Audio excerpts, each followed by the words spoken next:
Source kodini ham ko'rsak bo'ladi.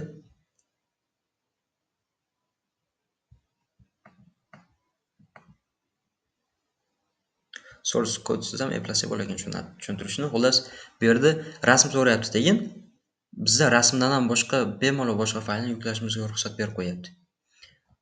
Ya'ni bizga umuman masalan aytaylik rasm so'radimi, faqatgina rasm qabul qilish kerak. Shunda biz PHP kod yoki shell umuman yuklay olmaymiz, xavfsizlik nisbatan kuchliroq bo'ladi.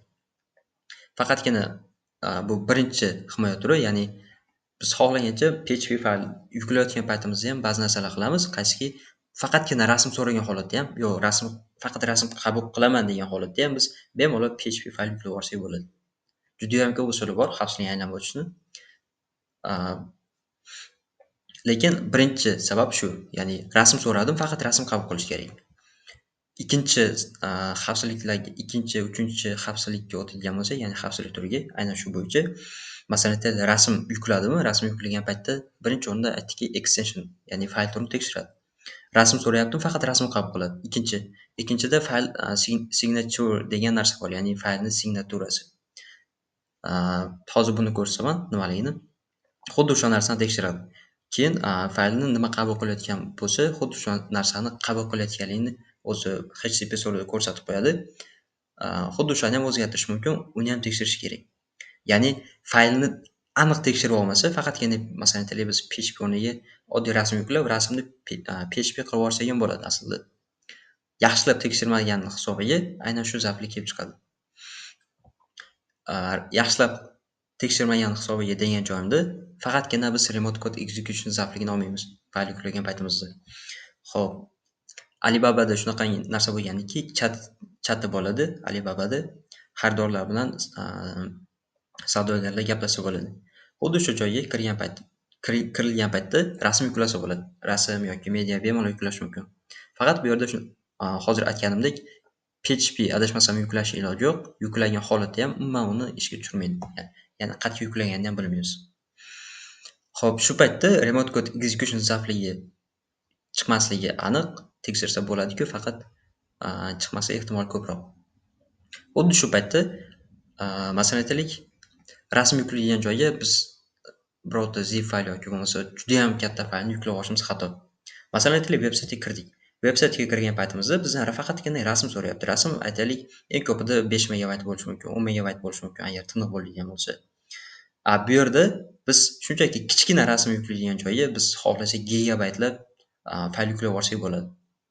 Ya'ni bu yerda ham nimani qabul qilayotganini umuman tekshirmayapti. Uzunligi qancha, hajmi qancha, umuman tekshirish yo'qligini hisobiga juda ham ko'p katta miqdordagi faylni o'ziga yuklab olishimiz mumkin.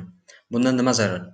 Masalan aytaylik, o'zi oddiy sayt aytaylik, faqat rasm qabul qilish uchungina o'zini storage bor, ya'ni saqlaydigan joyi bor. Faqatgina rasmlar uchun. Endi biz u rasm saqlaydigan joyga juda ham ko'p gigabaytlik narsalarni yuklab tashlaganimizdan keyin, masalan aytaylik, kichkina tizimlarda juda ham ko'p fayl bo'lgan hisobiga, masalan aytaylik, rasm yuklash ilojsiz bo'lib qoladi. Sababi to'lgan bo'la xotira. Biz boshqa user kelib turib ertasiga biz xotirani to'ldirib qo'yamiz, gigabaytlik faylni yuklab, ertasiga kelib boshqa foydalanuvchi rasm yuklayman desa xatolik beraveradi. Nimaga? Sababi to'lib qolgan xotirasi. Xuddi shunaqa qilib yuborilayotgan faylni, ya'ni o'zi qabul qilayotgan faylni web server hajmini tekshirish kerak. Endi bunda qaysi zaflik kelib chiqyapti? Bunda DOS zafligi kelib chiqyapti, DOS. Ya'ni biz tizimni sekinlashtirishga, ishdan chiqarishga harakat qilyapmiz. Xuddi shuni ikkinchi turi bor. Bu nima desa bo'ladi? Bunda pixel flood deyiladi. Flood o'zi DOSga o'xshagan hujum. Ya'ni biz tizimni ishdan chiqarishga, sekinlashtirishga harakat qilyapmiz. Pixel floodda masalan aytaylik, biz rasm yuklaymiz. Hech qanaqa ish emas, ko'p masalan aytaylik, uni hajmi ham katta emas. Lekin shunaqangi fayllar bo'ladiki, uni piksel katta bo'ladi. Piksel katta bo'lgandan keyin masalan aytaylik, pikselni biz nima deb tushunsak bo'ladi? Piksel buni frame deb tushunsak bo'ladi. Ya'ni mana bu rasm deylik. Mana bu rasm. Bu tomoni 2900, bu tomoni 1800 uzunlikdagi. Shunaqangi holatlar bo'ladiki, pikselni kattalashtirishadi ba'zida. Masalan aytaylik, bu yerda 2900 lik narsani 644 ming qilib yuborishadi. bu yoqda bo'lsa xuddi shuncha 644 ming qilaveradi.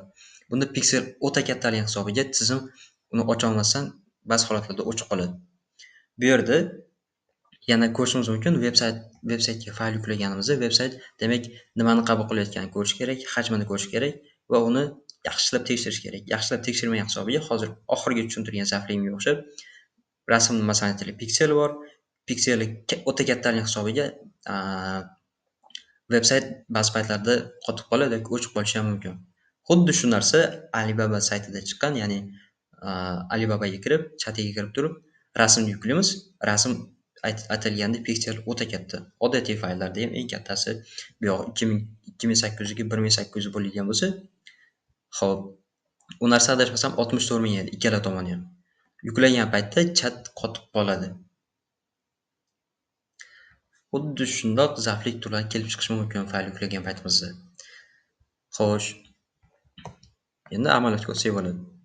Bu yerda demak biz fayl yukladik. Bu yerda shell yuklandi va shellga bemalol ulanishimiz mumkin va qayerga yuklaganimizni ham aytib qo'yapti. Endi bu yerda port swiggerga o'tsak bo'ladi. File upload vulnerabilities.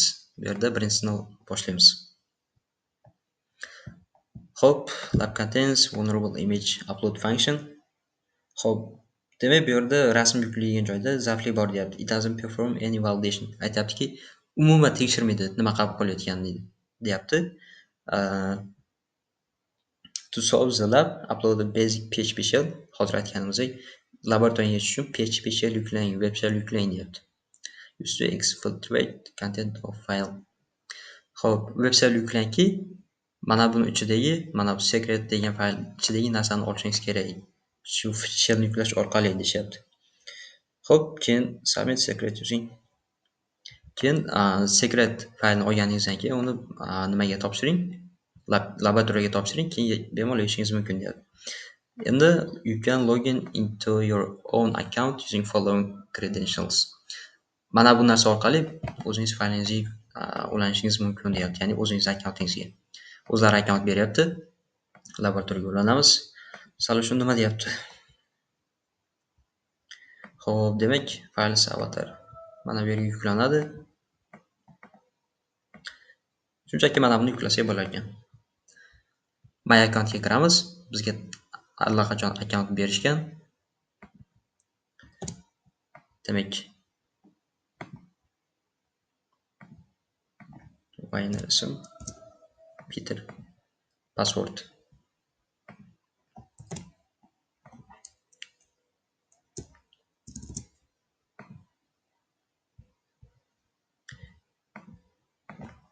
Vayner Peter. Pochta menda mana bu narsa yo'q. Endi kiradi. Saqlashimiz shart emas. Demak, bu yerda email xohlasak, email update qilishimiz mumkin. Yoki bo'lmasa bu yerda fayl yuklasak bo'lar ekan. Xo'p, o'zimiz fayl yuklashga harakat qilamiz. Upload.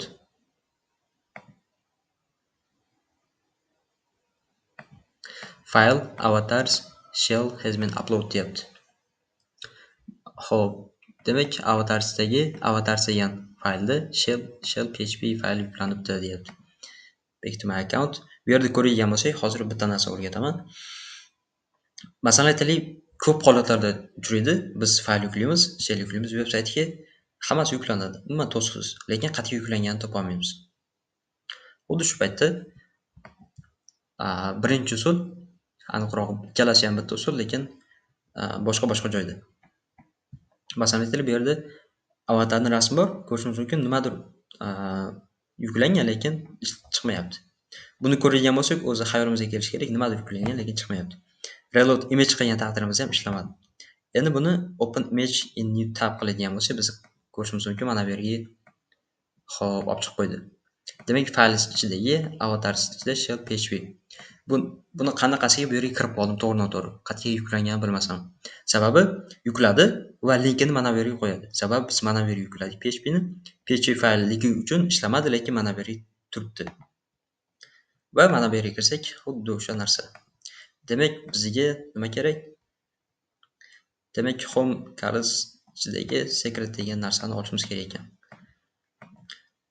Tekshiramiz, agar xo'p, Bu yerda nima bo'lyapti? Demak, bu yerda home Carlos ichida secret degan yozuv bor. Secret ichida mana bu secret hash mavjud. Hash deb tushunsak bo'ladi yoki token xolos yozuv. Xuddi shu yozuvni veb-sayt yuklab turib keyin olishingiz kerak deyapti. O'zi mana bu yerda ham aytib qo'ygan, fayl ichida avatars degan joydagi mana bu yerga yuklangan bo'ladi deb. Lekin o'zimiz allaqachon topib bo'ldik. Xo'p, submit solution qilamiz va topshirsak bo'ladi.